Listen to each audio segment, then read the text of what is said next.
C'est une exposition de céramique sur la couleur noire. La couleur noire qui est du coup l'antithèse de la porcelaine blanche de Limoges. Parce qu'on a cherché pendant très longtemps à avoir le blanc le plus parfait. Et finalement, aujourd'hui, les artistes contemporains, ils vont travailler une autre couleur, ils vont travailler le noir. Le sujet du noir, ça nous intéresse parce qu'au Four des Cassots, on parle de porcelaine traditionnelle et donc de porcelaine blanche, tout départ. Et le blanc, ça a été une recherche pendant des années pour arriver à ce blanc le plus parfait, ne plus avoir de taches d'oxydation, etc. Et donc le noir, c'est un autre combat, c'est une autre matière et c'est aussi une grande difficulté. Avoir un beau noir, c'est compliqué aussi. Et c'est pour ça que dans cette exposition, on a beaucoup de tonalités de noir différentes. On a un camailleux de noir.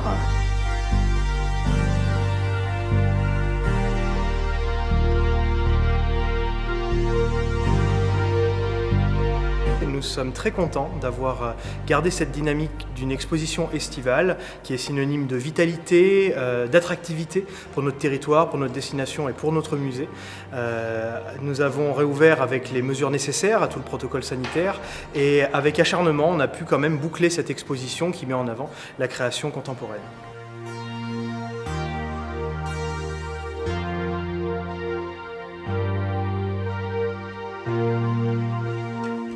Ça, c'est le travail de Juliette Clovis.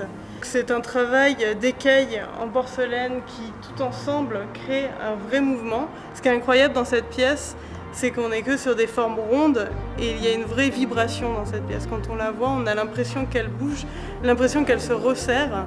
C'est le sujet, mais c'est ce que ça donne aussi. C'est toutes ces petites écailles qui sont posées parfaitement.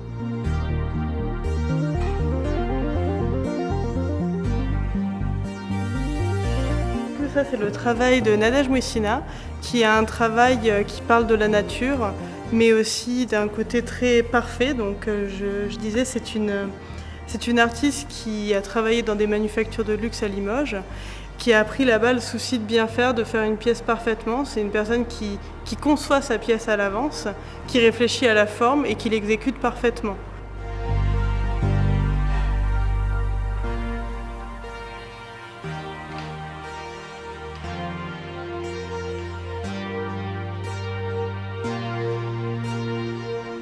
Alors ici, on est devant le travail de Rémi Trouillet.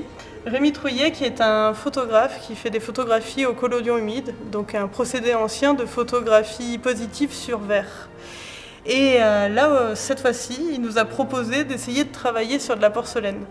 Donc, on a tiré des plaques de porcelaine émaillées noires et ensuite il a reproduit son procédé de collodion humide sur ces plaques en porcelaine. Son projet, c'était de faire des portraits de femmes. Il a choisi ces portraits de femmes en fonction du titre aussi, Magie Noire, et de réfléchir à des femmes qui pouvaient peut-être être des sorcières.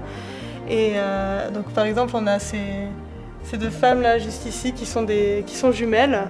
Et on a justement cette question du visiteur qui se demande si est-ce que ce sont des jumelles, est-ce que cette personne a été prise sur deux angles différents. Donc on a cette idée de réunion de sorcières qui peut être assez intéressante et qui répondait parfaitement à notre sujet.